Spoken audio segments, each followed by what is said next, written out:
Hello, my friends. Happy Tuesday. Oh my gosh, I can't believe it's already Tuesday. I feel like time is just really flying by.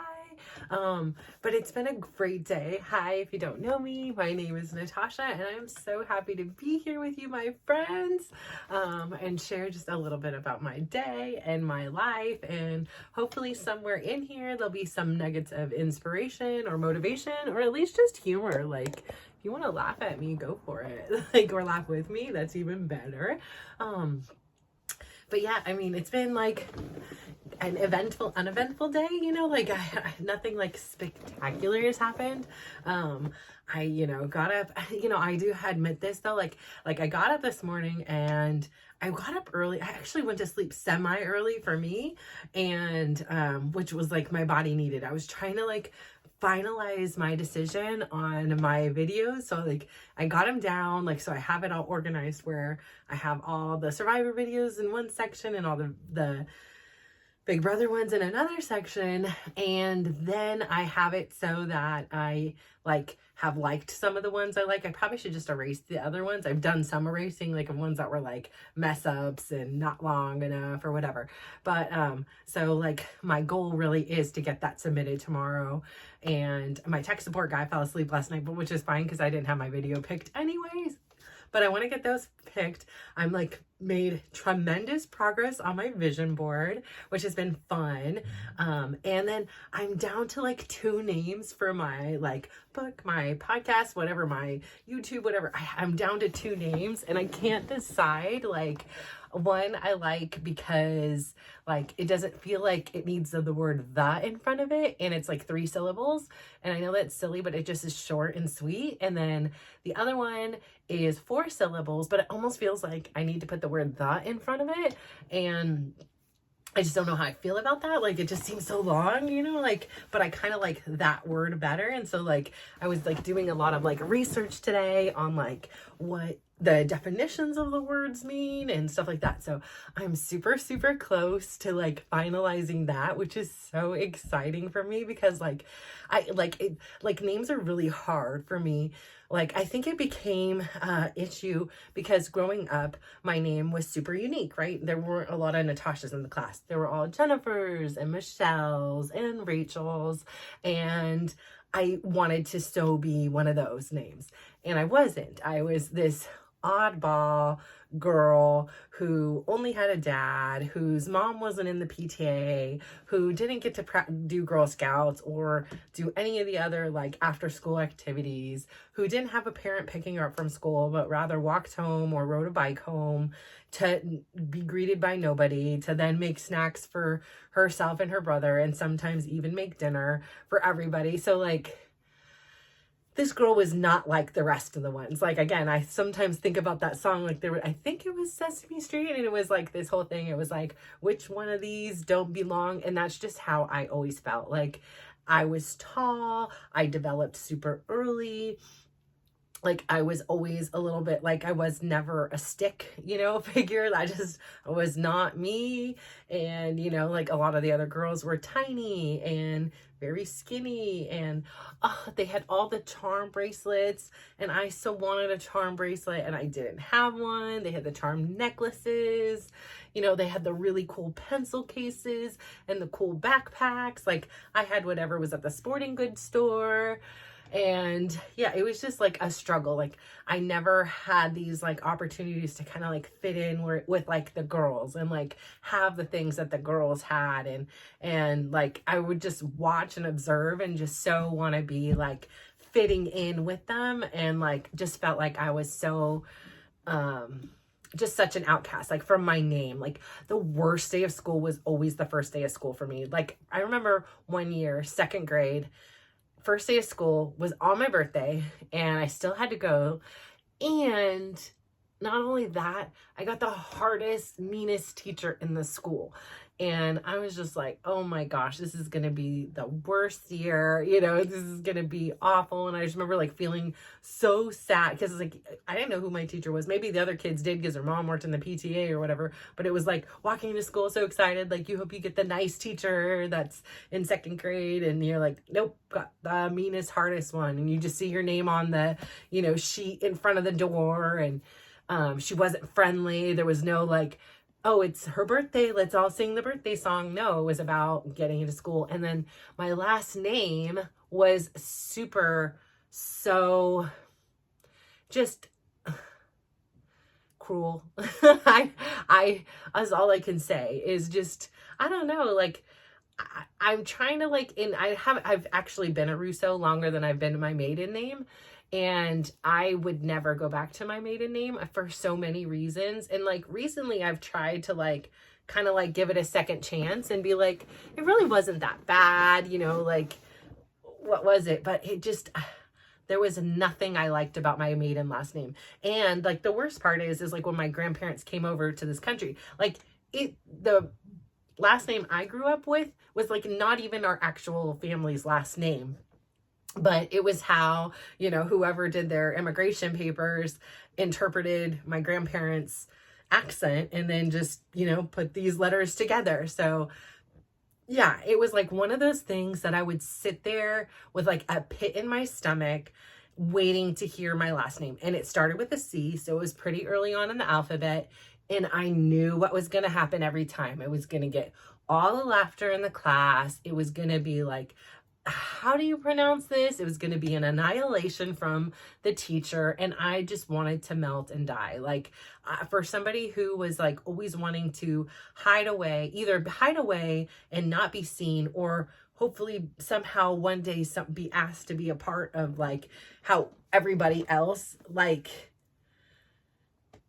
yeah, it was a struggle. So my maiden last name is Chop Off. And it is one of those things. So like every year it would be like chop off.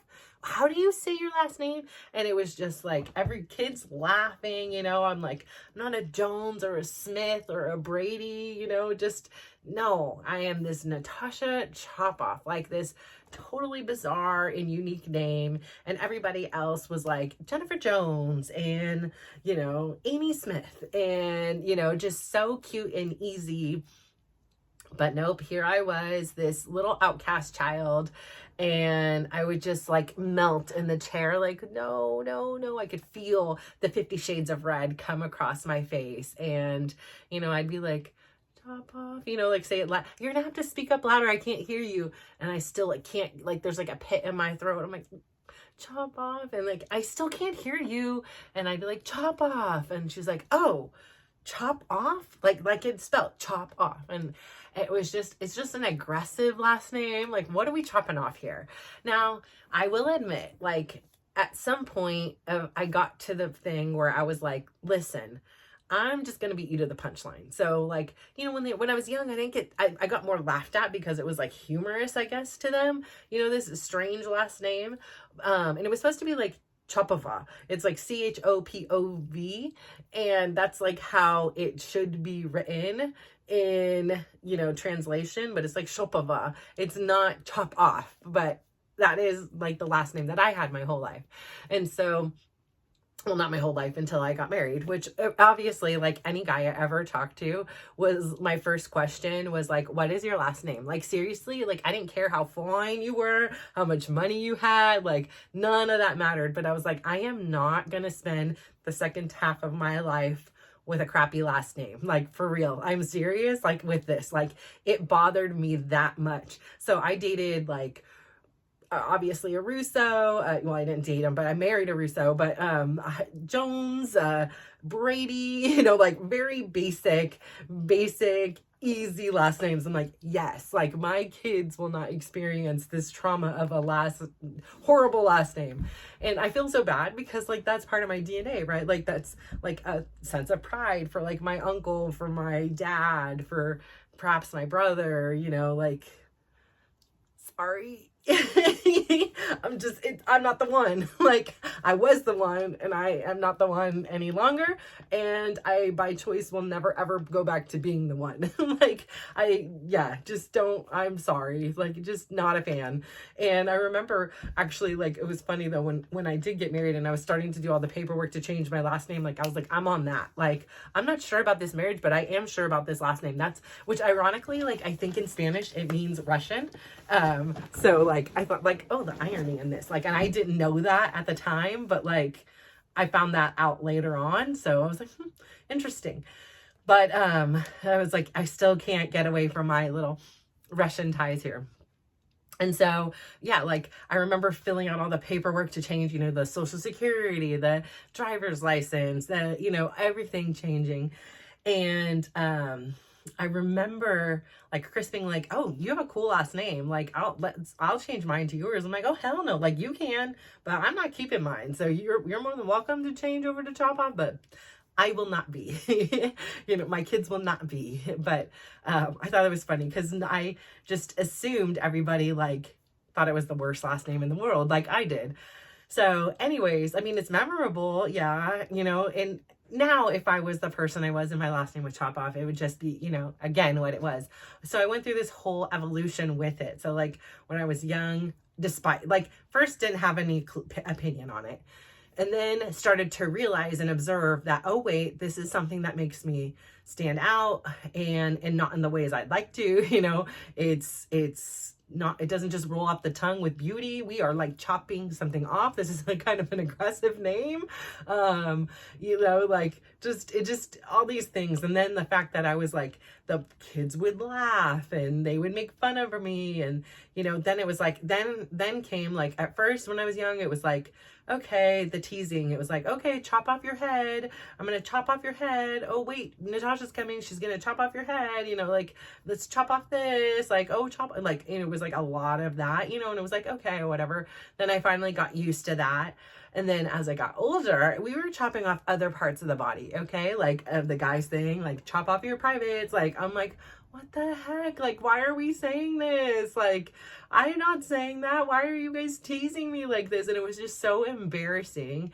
And like, watch out, here she comes. She's going to chop off your blah, blah, blah. I'm like, for real, why are we saying this? And, it's obviously was something I couldn't change. It was just my last name. I remember one year I tried to be like, oh yeah, it's Chop Off. And they were like, what? No, it's not. Like, I was like, no, but it really is. And they were like, mm-mm.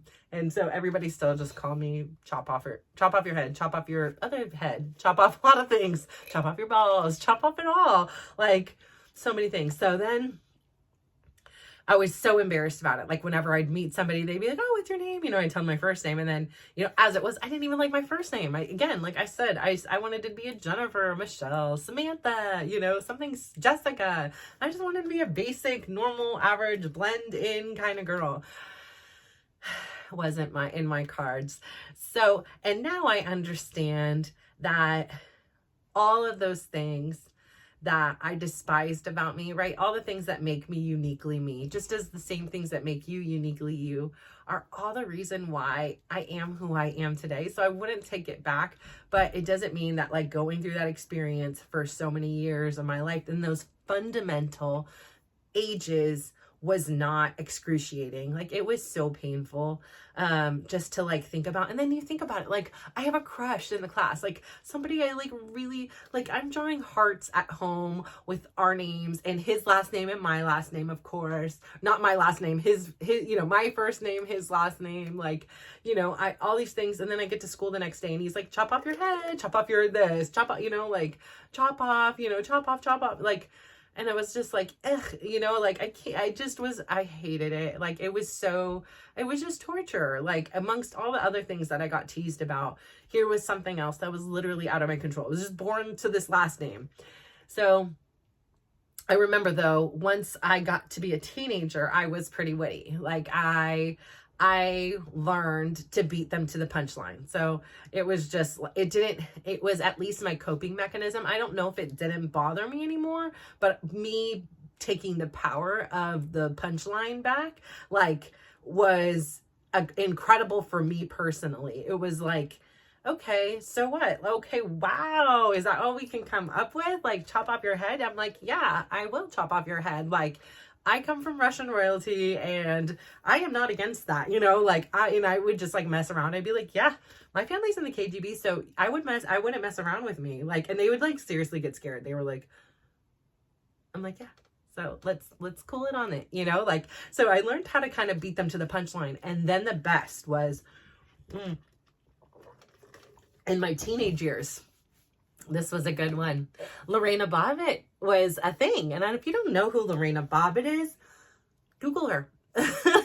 So Lorena Bobbitt, for all of you who do not know who she is, was a wife who I don't remember. I could be mistaken the story, but this is how my brain remembers it. Was a wife who found out her husband had been having an affair. And she took matters into her own hands and she cut off his penis. And I believe she like drove down the street and threw it out the window or something like that. This part I'm not really sure, but I'm positive there was some dismembering of his member. And so, I got really witty.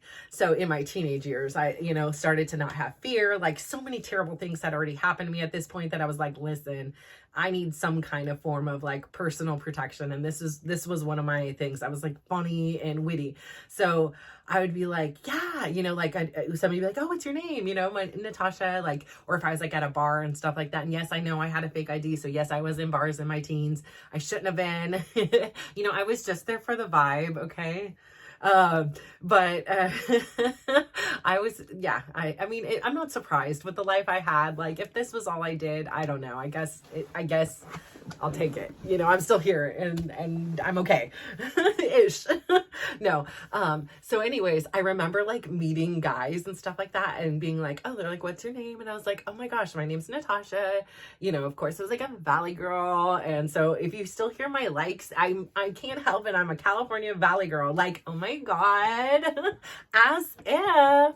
And these things were part of my everyday vocabulary. Dude, like, rad, so the fact that I don't say them to excess still is progress. So, anyways, I remember going out and I would meet guys and they'd be like talking to me and stuff and like, what's your name? And I'm like, Natasha. And, it'd come around to like, what was your last name or whatever. I don't know why. Maybe because I asked, because again, that was like one of my entry and exit questions. Like, nope, sorry, bye. Like, Avizu Wasawusi. No, we're not doing that last name. Sorry, bye. I don't care how cute you are. Like, not even for no chance. No, So anyways, and I remember I used to be like, yeah, like, and they were like, oh, chop up, that's like different, like the facials would be a little bit different, like they wouldn't necessarily say what they were thinking. So I would say it. I'd be like, yeah, I'm like, and it's crazy. I was like, my parents were teen parents and they named my brother Richard.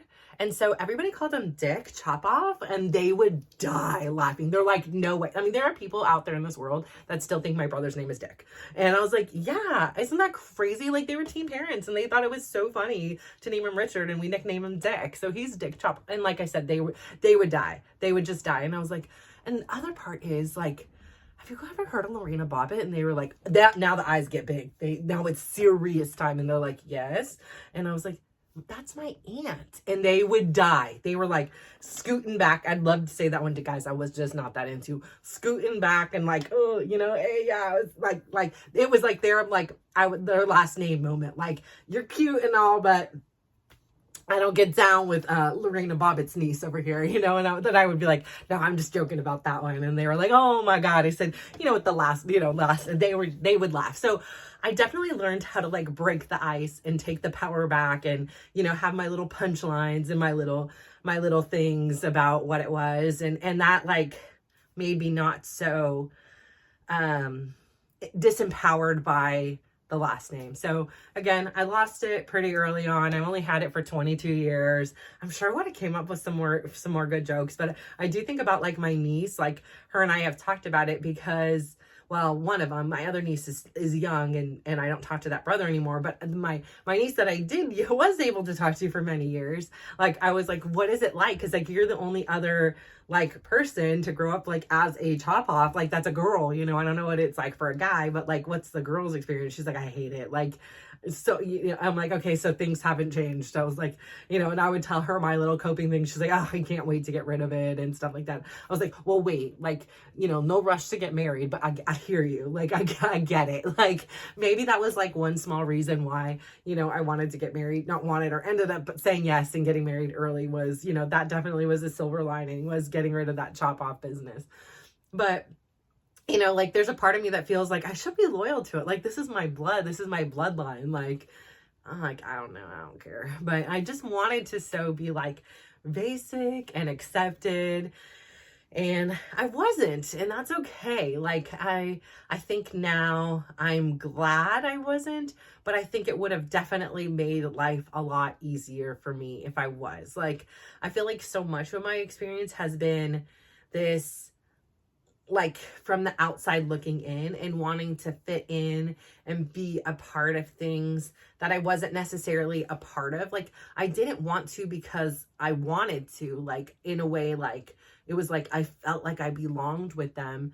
No, it was just I didn't feel like I wanted to be alone either. I didn't know who I necessarily was or could be, but I was like, I could be you. Like, I could, you know, do my best. I mean, I can't just magically make a mom appear and have her bake brownies for the PTSA here, or the PTA, what was it called then? PTA.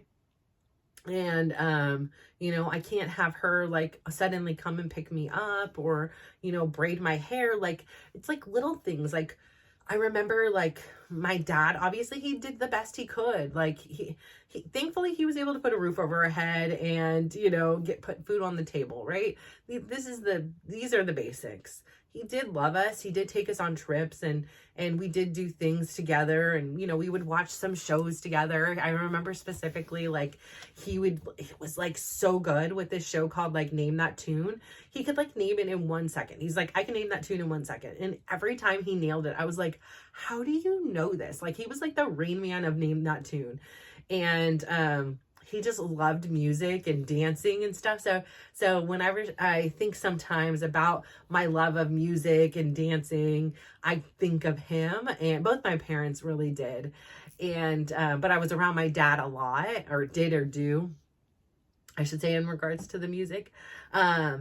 And, you know, I so just wanted to be a part, like, of everybody, and I wasn't. And like, even in my household, it was like I was the only girl and they were the boys. And so there was a lot of, you know, football, baseball, sport talk, let's go outside and throw the ball. Let's go inside and play, you know, football video games. Let's do this. And, you know, it just wasn't something that interested me. And I'm sure if it would have, and I would have been like, hey, can I play catch too? They would have included me. I mean, we did do other things like bike ride, go on the boat, and like things like that were, you know, more unisex or whatever, like at that time or whatever, more appealing to me. But I wasn't interested. So I often was like alone and like an outcast, even within my home environment.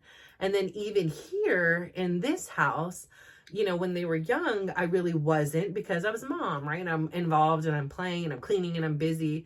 But then as like my daughter became a teenager and stuff, she was more recluse herself. She definitely wanted her own privacy to explore. I definitely got on her nerves like no other human on this earth possibly ever has, ever combined.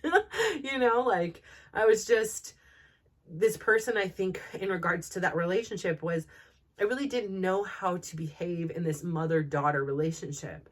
And a lot of my fantasies of what my mother would have looked like, I tried to live through her. So like, in a way, she was me and I was my mom in some weird way. in hindsight, this was not a conscious, I mean, it wasn't like, oh, this is what I'm going to do. I am going to pretend she is me, and I'm going to pretend I was the mom you never had. No, not at all. But in hindsight, and looking back and doing some reflection, I'm like, possibly this is what was happening here. And she felt absolutely smothered. Like, I feel like a lot of women have this like sense of independence and wanting to find their thing, and it's a struggle. And like, it's also like, I want her to find that independence. I want her to find that boundary, those things.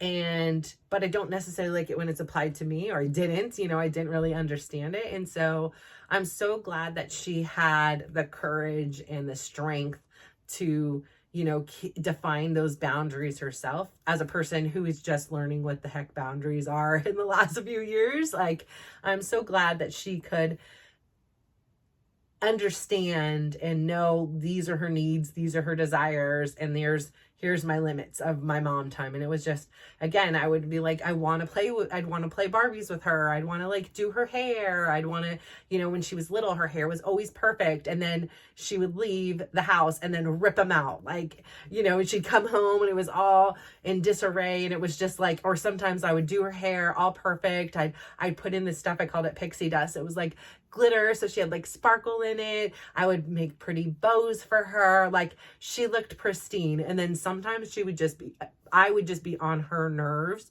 and she would just look at me dead-eyed in there and like grab the hair, pull out the pony, the rubber band, and just staring me down in it like, not today. And then do the other one, or just leave one, and I'm like,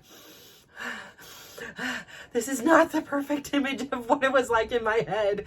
This was not how I would have behaved to my mom, who was trying so hard to just make everything perfect for me and lovely and, have pretty hair. But she wasn't having it, she didn't want it. And, sometimes she did, and she would let me know, like, hey, Mom, can you French braid my hair? And I was like, yes, and I would be so nervous because I'd want to get it right. So like, those like Barbie doll heads, and then there was just literally the head and shoulders, and then it had hair, and you could like put makeup on them, and they had hair. Like, I would sit there all night long when she's like, okay, tomorrow for school, can you French braid my hair? And I was like, crap, I don't know how to French braid hair. Like, I know how to do like braid, but I don't know how to French braid hair. And I remember like going in her room, sneaking in at night, taking this creepy doll head thing and literally just practicing French braiding, because she wanted 2 Dutch braids down the side. And I sat there practicing and practicing and practicing and practicing and practicing for hours. And I was so nervous. I was like shaking, like trying to do it. I'm like, again, I want to do everything right and perfect for my kids, and especially for this relationship with my daughter. And I was like, the whole time, like almost like anxiety, panicking, like, I'm going to try my best. Like, your hair is really thin and fine. And, like last time I did it on a doll, and that hair is a lot different. And she's just like, whatever, just do the hair, like, and I'm trying to get it perfect and get the perfect like part, and the sides equal, and the thickness of the braid equal. And of course, like, I was being OCD about it. She's like, it looks good. And I was like, it does, like, you like it. And then sometimes she'd have me like weave in a ribbon and get all fancy and technical. And, but I did appreciate the time when she would ask. And I appreciated that eventually I learned it wasn't about me. It was what she wanted on her body and what she wanted to do with it. And it was the same issue when it came to like clothes. And even when she got to be in the teenage years, I'd try to go into her room and I'd try to talk to her, and it was just like, get out, like she was just more busy on her phone. And I get that too, because there was a time I would never say get out, but I was straight up thinking it. Like my dad would come in, I'd be like, what in the heck can't he see I'm on the phone? Like, we only get so much time on the phone because I don't go to school with people that live in my city. And so it's a long distance phone call to call my friends. I only get so much time, and you make me pay for my own phone bill now. Like, can you get out? Like, I remember thinking it, but I wouldn't say it, or I'd be like, oh, let me call you right back. And like, then I would chat with my dad, whatever he wanted. But so I get it. Like, I get there were times that even my grandma, who I adored more than like breath itself, like, I was like, ugh, I don't want to go. Like, I want to hang out with my friends, like, because it was like, finally I had these friends in high school that I was like, I belong. Like, they like me and I like them. Like, you know how sometimes people, and I tell this to my daughter, I saw this a lot with her. It was like, she would like people simply because they liked and accepted her. She too, like, it didn't matter that she had a mom and a dad and a mom who was super involved in the school and would volunteer and drive on the field trips and, you know, was around and present. Like, it didn't matter. She struggled in school too. Like, she struggled, like, being bullied quite a bit. And then, you know, she's a tough cookie. So she's like, you do her wrong one time, you know, like, and then she's like, out, I'm not in this group of friends anymore. And then, you know, there's only so many groups of friends you can go to where, like, I think at the end she had like one friend she would hang out with. And I just felt so sad. I mean, she seemed phased and unfazed, like unfazed on like the daily, but phased like if there was a party, phased if there was a gathering. Like, then her fear of missing it out, you know, would hit. That, you know, that realization that, you know, she wasn't in an episode on a Disney show or a Nickelodeon show where everybody had friends and, you know, she was part of that group. It was not that for her. And there were times where it was, and were times where she was popular and accepted, and then it was just, a lot of it was her own recognition that she isn't like them, and like things that they were doing at that time, like gossiping, you know, being mean to other people.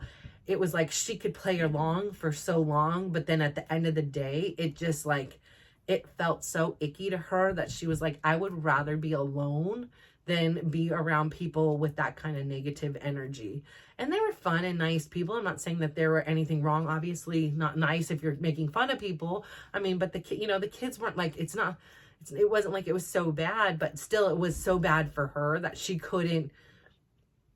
just couldn't stand to be around it. And so that made her isolated a lot in her life, by those choices. And I think for her, like, she grew up, you know, with my sister here. She grew up with my cousin here. She grew up with me here. So she, by nature, like similar to me, who grew up with her grandma and my aunties and things like that, like, was just mature. Like, she didn't want to sit at the kids' table. She didn't want to hang out with her cousins her age. She wanted to be with the adults. Like, she enjoyed the mature conversations, and sometimes they were a little too mature. Like, I think back, I'm like, gosh, I thought like you were like this age. Like, some of the conversations we had, you were like little. I was like, not appropriate, you know, like, you overheard things you probably should not have overheard. And, you know, I'm sure that has some kind of effect on you. Like, if I could take it all back, I would.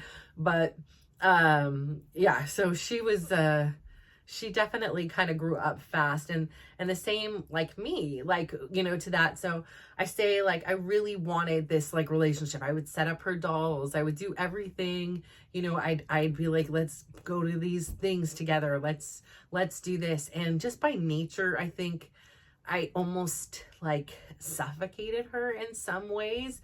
And again, I didn't to so much degree. I had 3 other kids and I was running around ragged. So, you know, there was only so much time to suffocate. But she's like one of those people who is like, I'll come and hang out with you when on like my terms and my time, not because I suddenly now suddenly you have time to come in here with me because you're not running around. And I think, you know, again, it was like very much on her thing, but yeah, it was really sad to me, you know, like, you know, again, I felt like super rejected in a way when, you know, I'd go in and be like, hey, you want to go get your nails done? Or you want to go to the mall? Do you want to, like, you know, hang out? You want to talk? You want to go for a drive? And it was like, no.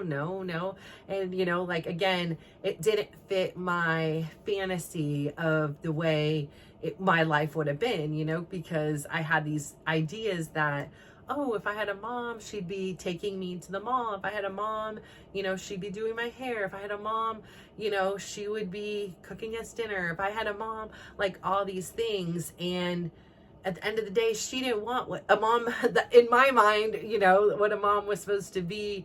She didn't want it, or didn't always want it, you know, or didn't want it to the degree that I wanted to give it to her. And I think that caused like some strife, but again, like, it made me hurt. Like, I realized in therapy, like, you can be 2 things at once. Like, in one way I was sad, but in one way I was super proud, because it was like, you're not just doing it because I want you to. And like, I was so accustomed to saying like, okay, like if somebody came in and was like, hey, you want to go to the mall? And I was like doing 20 things, didn't want to go to the mall, had no desire. I'd be like, yeah, sure. Like, and then inside be like, I really don't want to go to the mall. Like, I spent so much of my life doing those kind of things where I wanted to make sure this other person in my life was happy. I wanted to, you know, appease them. I wanted to make sure that they were comfortable. And I figured I'll just figure myself out later. Like, it's okay, it's fine. I'll do extra work late or whatever. And so I found myself doing that throughout the majority of my life. And again, it was until recent years. And I'm sure there's still times that I know there are times, but there are times that like you have to, right? Like, life is about compromise. I am still a part of a family. I still, you know, want relationships with people. And that means there's compromise. And that means sometimes we do what we want to do. And sometimes we do what things that other people want us to do. And it's just us to define like, okay, what's that limit? What's that boundary? What does that look like for us? And so thirsty. And so I really realized that I spent a lot of my life almost like an outcast. Like, even within, like I said, even within my home, you know, there were certain times, like with my friends, I did not feel like if I say my friends, I am talking about my high school crew, my Lori, my Valerie, my Debbie, Nicole, like this squad in particular, like those four were probably, am I forgetting somebody? Tina, oh my God, Tina, yes. And, you know, like those ones were like, and I swear I must be forgetting somebody else, but I'm just saying this, like the ones at Notre Dame that were like closest to me, that I would, you know, spend the night, they would spend the night, you know, we would take long drives, like go to the beach, you know, things like that. And I had other friends in there too, but that was like my squad. Like that was my posse, my Chevy Street posse, you know, that's what we were called. And they were the first people besides like my grandma and my aunties, and that I ever really felt like I belonged, that I ever felt like they wanted me to be a part of the group. And I'm not saying, because I was a teenage girl, that there weren't times in which I struggled and I would be like sad, you know, like my dad, Lori had invited me to go to Hawaii, and I begged my dad, and my dad was like, no, because because you might get pregnant, and if you do, that's my responsibility. I'm like, what are you talking about? I'm going to Hawaii with her parents. And you know, just the irony of it all, that like one day I would go to Hawaii with my dad and get pregnant. And so the craziness, like not with my dad, but he was on the trip or whatever. He was the sponsor of the trip. So it was like maybe his intuition or something. I should have probably listened to that a little bit better. But anyways, he wouldn't let me go. So then like our other friend Val got to go with her all the time. And I was happy that they got to go, but I was like so sad that I couldn't be a part of that experience. And I'm not saying that there are other times that like certain friends hung out and like, you know, it was just spontaneous, like, oh, I'm just going to spend the night here or whatever. And then I wouldn't feel sad. Like I wanted to be a part of it too or something, or I couldn't because I was doing whatever else. But that was like my crew. Like those people made me feel really like loved by like anybody outside of my house, and like accepted me, and in so many ways like educated me about the world. And like I remember I had a friend, Carolyn. She was a close friend too in the beginning, but then she ended up getting expelled from the school, and so she like kind of like that friendship had splintered off. But my friend Lori, I remember her. Like when I think about her, the first thing that pops in my mind is just like a goofy, beautiful, free spirit girl. Like I remember like she just was a fun, loving person. Like she loved dogs. Like that's like another thing that like always stood out to me. But I remember she was just about the fun. Like she was in it for fun. And she would still like, she had a lot of responsibility on her. She was like a star pitcher throughout high school. Her dad was very involved with helping and spent all this extra time with her and practicing with her. And, you know, her family dynamic had its own things that I really didn't realize at the time. But she was also the oldest, but she was just a bundle. I mean, she still is just a bundle of fun. Like, I always think of her, and the first thing I think about is we were goofy. Like, I had a video camera, and so like I would bring it around like it was my dad's or whatever, and so I'd either ask him or I'd sneak it, and I'd like bring it over, and we would like tape stuff and things like that, like just being goofy and stupid. And I remember one time we got this idea, I don't know if it was her idea or mine. There was like that Color Me Bad song, like I Want to Sex You Up. And we're like in our uniforms. We're freshmen in high school. Her and I were the youngest ones.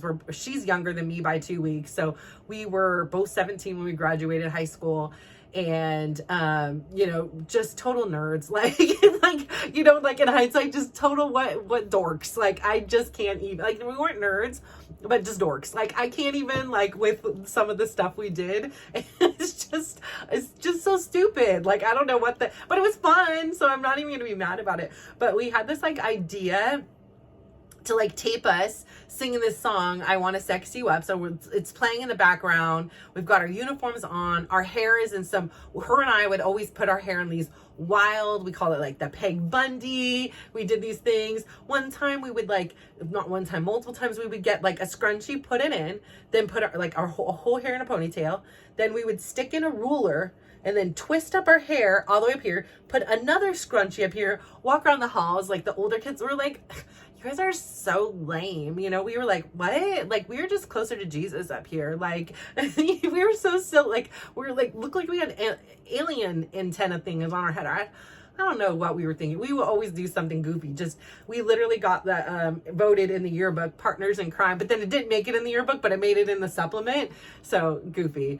But, so the thing that I think about Lori first was freshman in high school. She's got her hair in this Peg Bundy big thing. Mine's in a Peg Bundy thing. And we're just dancing around her room to the I Want to Sex You Up. I don't even think I clearly knew what like sex even was at this point, or that like I wasn't listening to the words. I just really liked the beat of the song. I like was such a dork. Like I didn't even realize like what was going on. Naive, I guess. I don't know. I was, but I wasn't, but I was, you know, in so many ways. And just goofy, just so goofy, dancing around. I think I have to like look. I think I still have that video. I'm not even sure. I'm not saying I would ever show it on here, but like it just, whenever I think of her, it makes me smile. And then I like try to pick, I don't have a dog. I never had a dog. And so I'm like trying to pick up the dog, like breaking the damn dog's back almost. Poor George. His name was George. It was like a basset hound. It was a basset hound. Was it a basset hound? No. Yeah, basset hound. He was a basset hound. She would take that darn dog everywhere with her too. Like it's just funny. She is a funny lady. And you know, Debbie was interesting. My friend Debbie, she was always like she was just in tune with so many different things. Like her parents were a little more on the hippie side. And so it was just, and very lovey. Like, so it was this very interesting thing to observe and see. And cause I had never seen something like that. And, you know, very just different. They were so like calm, and the music was like, you know, Joni Mitchell, and just, you know, calm music and calm records. It was just a whole just calm vibe. And Debbie was just a very open-minded human about everything and curious as hell, very kind, like a lover of all creatures, people, things, super spiritual. You know, Valerie was super, like her and I went to one grade of elementary school. We lived in the same city. So like we kind of would carpool a little bit more than the others. So we would have time to like have more like in-depth conversations. And, you know, back then she had a lot of like personal insecurities and stuff like that. And I always worried about her a lot. I remember thinking like, feeling sad for her always, because she just seemed like she had a little bit of a sad like cloud over her. But she was very kind and very like, she could be very funny. She wasn't like the loudest of the group, you know, like she was definitely more quiet and more like those like one-on-one conversations, and she'd really thrive in that environment. My friend Tina, she was another fun one. Again, she had kind of like a little bit of a rougher kind of upbringing. I think a lot of the oldest children in the crew were a little bit more, you know, there's just a lot more expected of you as the oldest child. And I think especially being the oldest female, whether it's you're the oldest child or just the oldest female, I think there's just this, you're like second mother kind of like by nature. And then like for me, I was first mom, second mom, you know, like all combined in one, parent, mother, parent. And she was a ton of fun. Her and I were very close. I ended up doing like a lot of like trips with their family and stuff like that. And again, they were another family that was very interesting to watch because the parents really, really loved each other. And it was just so unusual, like to observe that situation and see their interactions. It was like, it was just like, oh, this isn't just on TV. Like this can happen. Like, so I thought that they were a fascinating family to watch. And, you know, actually I was with her the day that I ended up meeting Chris, and I had given the wrong phone number, and she was like, just give the right number. And again, I ended up giving him the right number after that, like scratched it out. So he still has that Post-it note somewhere in his toolbox. At least that's what he said last time. I saw it a few years ago, but who knows now. But that's like a piece of history right there. And then Nicole, so she was one of those people that she was very loud. She would want everybody's attention. Stunningly beautiful Armenian girl. She's tall, you know, she was like a Kardashian before the Kardashians, like tall, dark hair, green eyes, cute figure, like, but sometimes she was just so much, like she had her own insecurities and things going on for her that like sometimes she was just like one of those people that like try hard, but she like always would let us, you know, have us come over. And she'd always like, you know, she was a hard worker. She always had multiple jobs, and her and I were not the tidiest of people. And so like we would just like go out and buy new clothes when we're like, ugh, we're out of like there's so much laundry in our room. We would just go buy new stuff again. And so like I remember so many times we were like, oh my God, our rooms are disgusting. Like our cars are filled with clothes. It's like second closets. Like we were like, it was just bombarded with clothes. And like her and I would go like put them all in garbage bags, go to the laundromat, like literally almost take up the entire laundromat with just her and I's stuff, bust out our laundry, throw it back in now new clean garbage bags. And then like they'd end up like on the floor again because we were too lazy to like hang them all up, but they were all clean at least now. But like her and I both like had the worst rooms. They were like hovels, disgusting. Actually, a lot of us did. Like Debbie's room was fairly clean.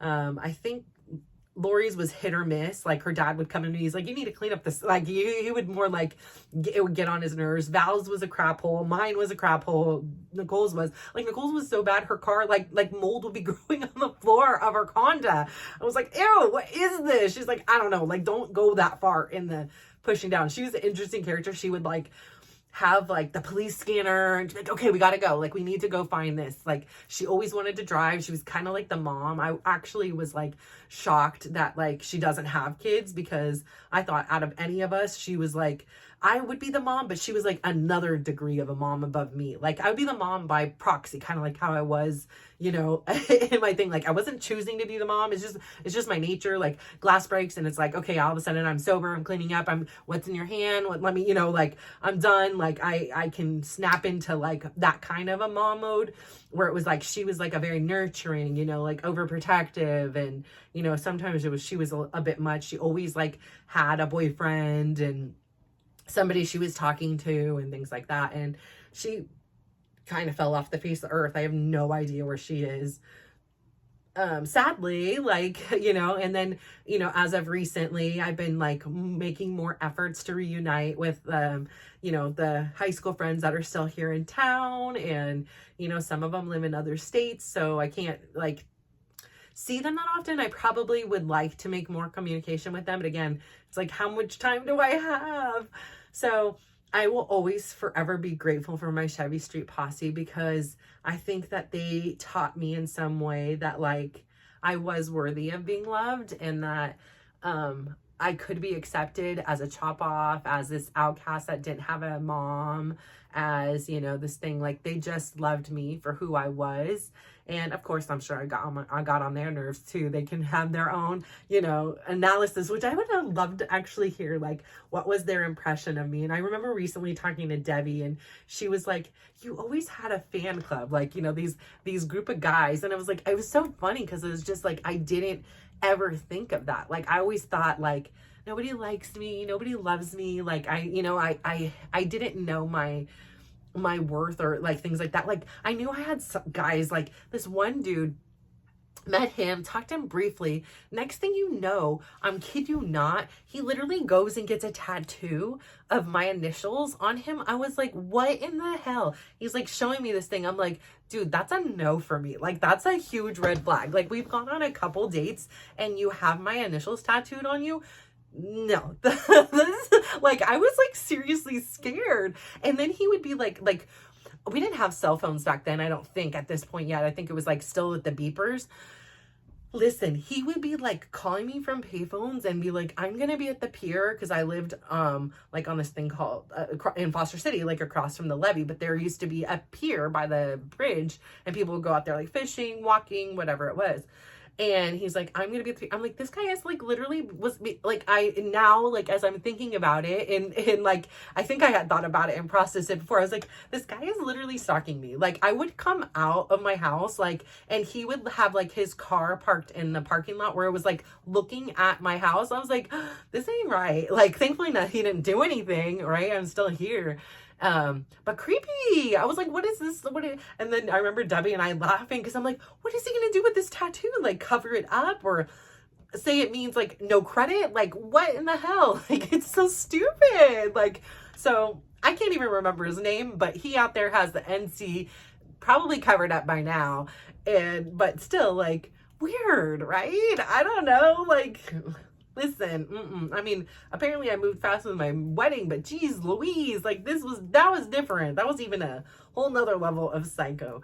So yeah, I did have some interesting characters in my life.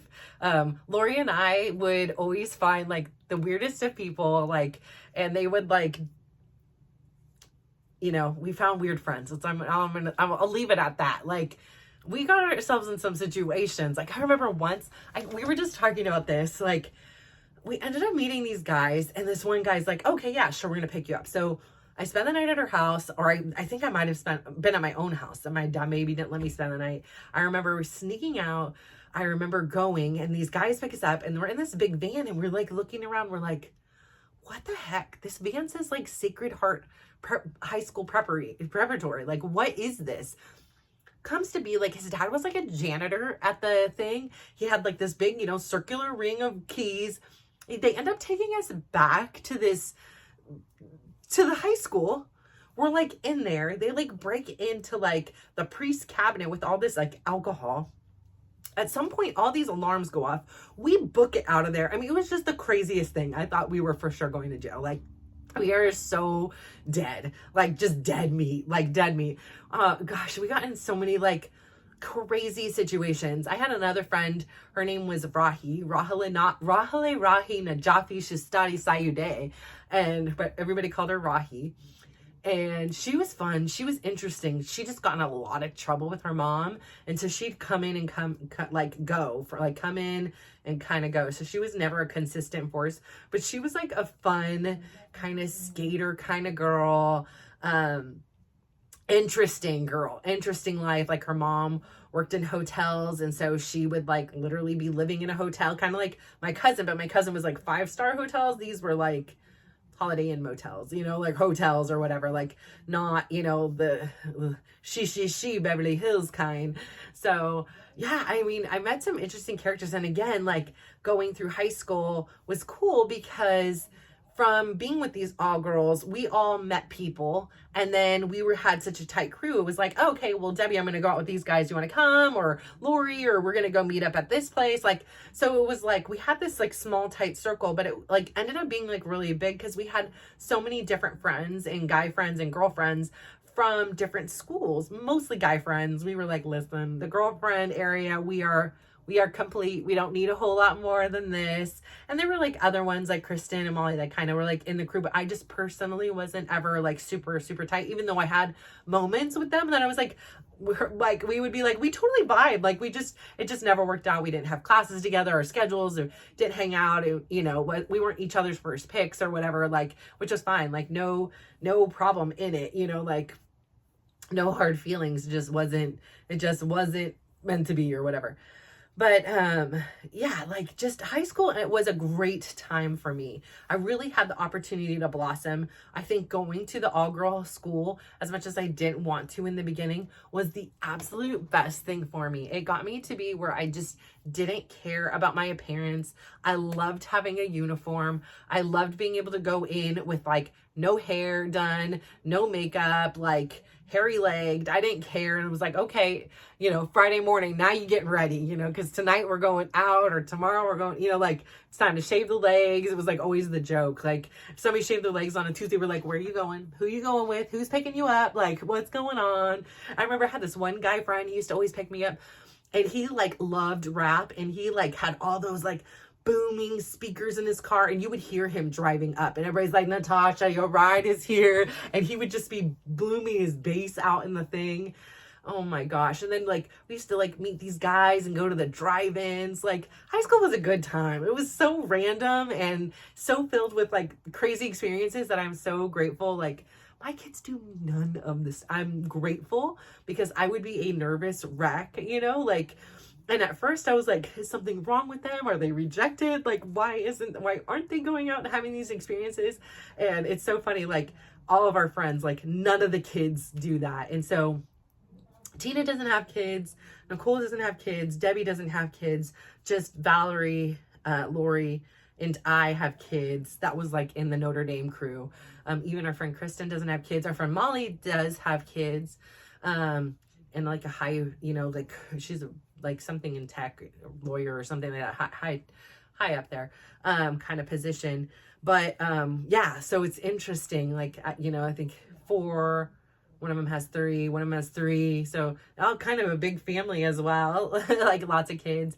But I'm so grateful that my kids make much better decisions than I did because I don't know, like, and especially now that you have like social media and, like evidence and cameras, like, I don't know. I feel like, so many things like I was a part of that, like, just not good, like, not good, but I felt like I belonged. And it mixed all of like those crazy situations. There were the everyday, like, calling each other, like, I feel really sad today, and like just being there for, like, okay, I'll be right over. Like there was never a hesitation. If somebody was like down, it was like, it's go time. Like I remember like not even like asking my dad. I'd be like, Dad, Lori is not feeling good right now. Like Lori is sad right now. I need to go. And it was just like, oh, okay, bye. Like it was never, and it was like he could tell from my seriousness that it wasn't like I was just saying this to like get out and go. And it was just like, be home by 11. I'm like, okay, I'll be back,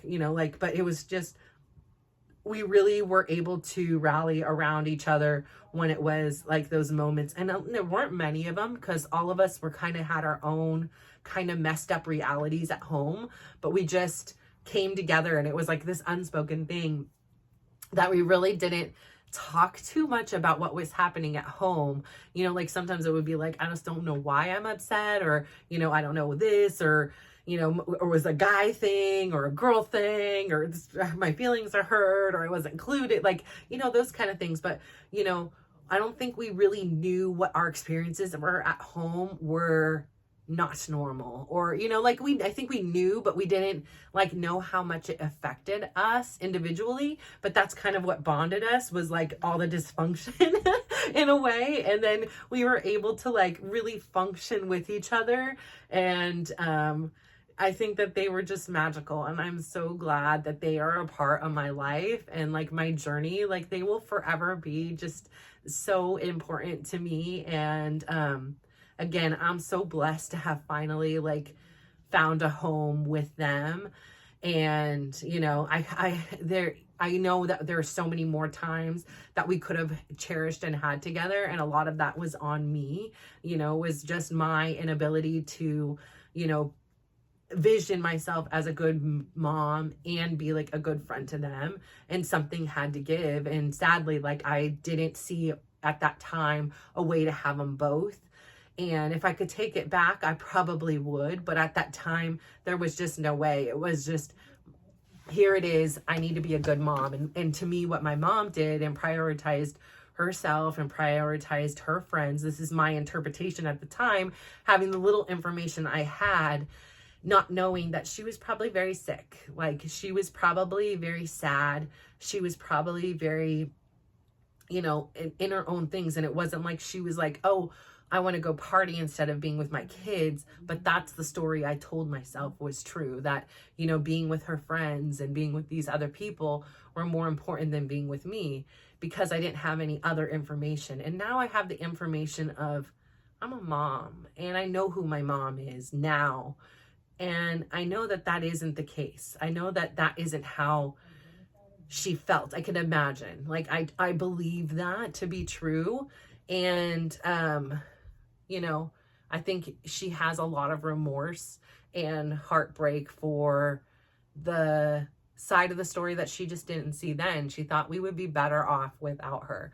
And, you know, that's okay. And maybe we were. Like, we can't understand that. But I do know that for so many years of trying to not be my mom, I ended up, or in ways be this perfect mom, I ended up like creating a version of me that just wasn't sustainable, that wasn't real, that was very sensitive. You know, like I said, I tried to overdo it with my daughter, and she wanted her personal boundaries. And, you know, I took it personal at times. And, you know, there were many times that I felt like an outcast, but there were so many times where I felt part of the crew. And I think that's why some of my relationships that I have in particular, like, I love men and I love my relationships with men, but they're very different. Like, I do feel like there's a sense of like, I don't have to like, I am automatically accepted with the men. Like, my kids love me, my husband loves me, like, my dad loves me. Like, I get that. My brother, I think he still loves me. He has always had his problems with me being this mom, and, you know, me taking this role seriously, whether I was asked or not asked. And I think that that created resentment. And, you know, the story goes like, I chose to live with dad, and that was the story he was told, whereas we really didn't have a choice. And, you know, it just made it seem like we had a choice. And I think part of Danny doesn't like the fact that I made this choice, which meant that, like, I was staying with my dad and I was daddy's girl, but it meant that in order to keep 3 together versus 2 and 2, that he needed to leave his mom, and he was a little mama's boy, as he should have been. And so, and now he was stuck with me and my dad, and you know, their dynamic was very crazy because my dad didn't have his dad in his life either. And so again, you're just repeating all these generational curses, and you don't know any better, but it doesn't mean it doesn't leave an impact or hurt the person.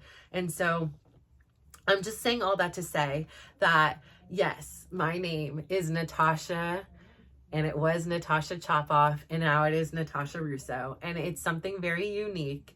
And there are parts about that name that I used to despise.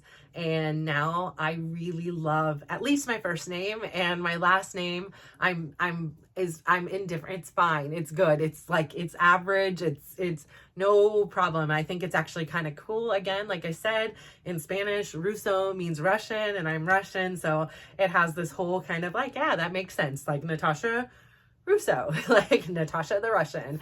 And, you know, again, being even Russian was like a hard thing to be growing up. You know, you got a lot of teasing and Gorbachev and KGB and, you know, hate. Like, nobody liked Russians, and I couldn't even pretend I wasn't. You know, my name screamed out, "You are Russian." Like, everybody knew it. I couldn't hide from it.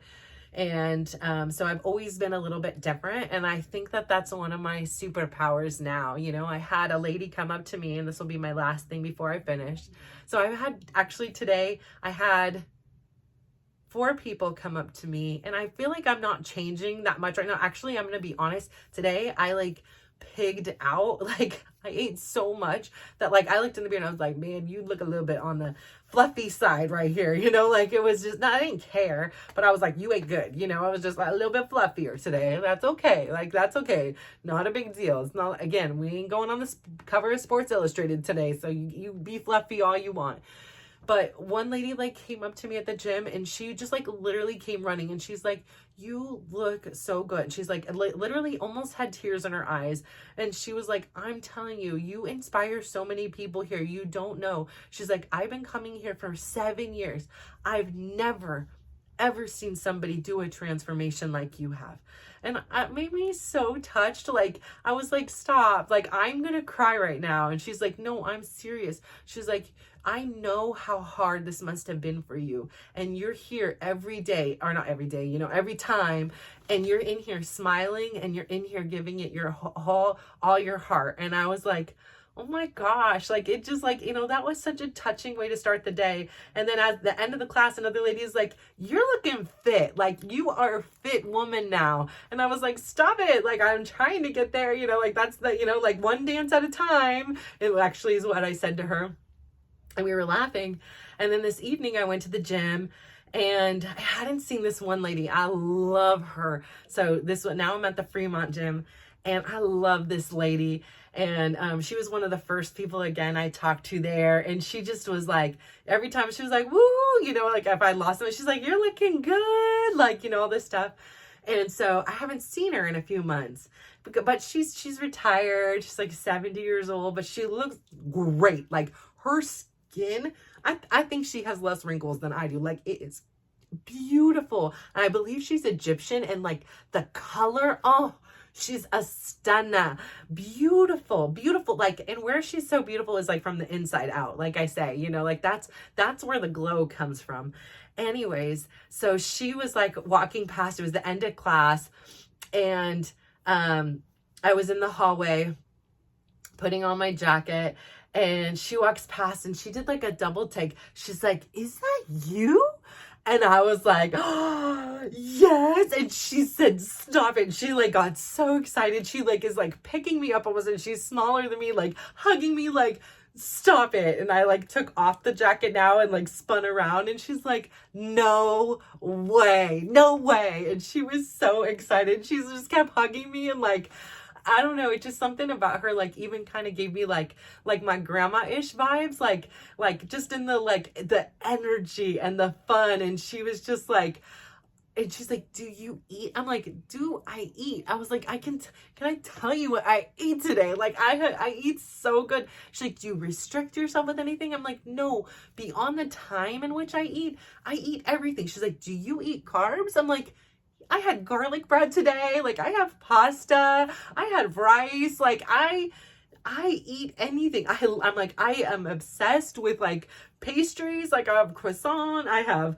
cakes, like cakes. And I'm saying in plural. Like, she's like, you are amazing. Like, I can't even. And then one of my sweetest friends, she was like, and she's like, sometimes I don't even recognize you anymore. Like, I like, you come in and I don't even realize it's you. And I'm like, oh my gosh. She's like, you have changed so much, but like, you look so good. And you know, she's like, it's like the face even. And so it's just so sweet for people to say. And so I say all that to say, not to be like, oh, you know, I'm this, but I'm saying this because I think what the first lady said to me today is what stood in my heart, like, too, was like, I am different. Like, I am different. And it doesn't mean that that's a bad thing. It does mean that, like, I'm just different and I'll do things different. However, there is nothing that I'm doing that you can't do too. Like, everything I do and I've done, it is slow. It is a process. And I'm not saying that there are perfect days. Like today, like if I graded my dancing, it would be a solid C-. Like, I was off. I spun multiple times in both classes when we were not spinning. It was not a spin time, but I was in my own world. I was like a second off on all my dances, but I did today's best. I don't know why today's best was it was a C- quality status, but like it was my best, and I still had a good time, and I'm glad I wasn't like hard on myself. I was just like, oops, we're doing a solo spin right now. Okay, guys, like let's just get that together. Just wanted to check out what was going on in the back of the room here. But, you know, I every day isn't perfect, and every day, like, I stumble, like, you know, again, I decided this morning I wanted to lay in bed a little bit longer, and I didn't get to do my meditation before my dance class, but when I came home, I had it before I actually did an extended version, before I took Dylan to his PT, which was great. So, you know, I fit it in where I could, and I adapt and I pivot when I need to. And, you know, I'm just saying all this to say, like, you too are unique. You too have so many qualities that make you fit in, but also where you don't fit in. And don't be ashamed, and don't try to forget who you are just to fit in someplace else, or to make other people like you, because there are people out here like me looking for you. Like, I want to be friends with the ones that don't always fit in, that like question like the status quo, that aren't saying, I just want to do what everybody else is doing and have this 9-to-5 job and do this and do this. Like, I did that, and I felt still like I wasn't quite belonging. I felt like that Sesame Street one of these don't belong. And now that I'm listening to me and I'm being my true self, I know at the very least I belong with me. Like, I accept me. And so I no longer feel this inclination and this desperation to fit in with everybody else, but I am suddenly attracted to all those energies and those frequencies of the people who are strong in who they are, who are curious about who they are, who are considering doing something different than everybody else. And so I am here as an example that, like, if I can do it, you can do it too.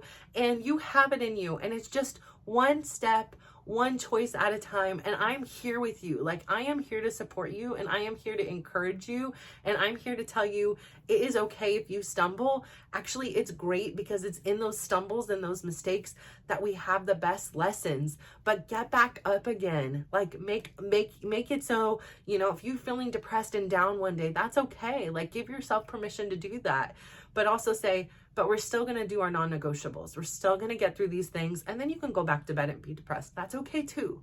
Like, you know, or sometimes I'll give myself a timeline. Like, you know, and sometimes my body's like, sorry, we're going to take an extra day. Like, you may think you could just tell me, okay, you know, today you have permission to be sad. And then, you know, that's it. Like, even in my meditation today, like, suddenly it was, you know, it was a guided one, and it was talking about going back to a time when you had a challenge. And I went back to the time where I wish I was taping so you guys could understand just how challenged I was. And just going back to that and thinking about all the worries I had with my son, suddenly I was in my meditation months out, where he's now almost 7 months post-op, you know, 8.5 months post-injury. And I was crying. Tears were just coming down, because it was like I had in touched with that worry and that sadness I had at that time. It's still a part of there. It still needs more time to heal and more attention, and it'll get there. But yeah, it's not always the easiest journey, but it is so worth it, because you are worth it. So I say all this to say thank you so much for listening to me today and hearing a little bit about my story and what makes me unique beyond just my name. And I thank you so much. So if you can just do me one favor, please go out there, give somebody a smile, give them a compliment, and just watch how they glow up. Mwah! Thank you. Bye.